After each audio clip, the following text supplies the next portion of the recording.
معناته جد ومعناتها نقطع لسان النذل ونقطع يده.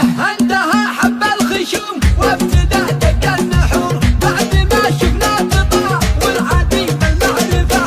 انتهى حب الخشوم وابتدى دق النحور بعد ما شفنا قطع والعديم المعرفة. من جهل تاريخنا يبشر بيوم النبور ما درنا الارض والوجه حتى نحرفه.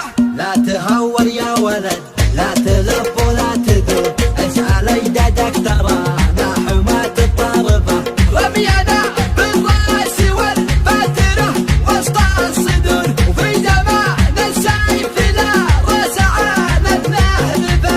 مننا اول قبيلة تصرح بالظهر وبعدنا كل التقام يلوي كون طايفة.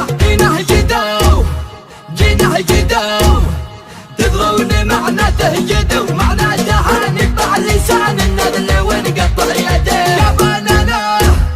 يا بنانا خواعي الابليس وتحدى الابو والكف ولا جني ولا انسي نادله يا.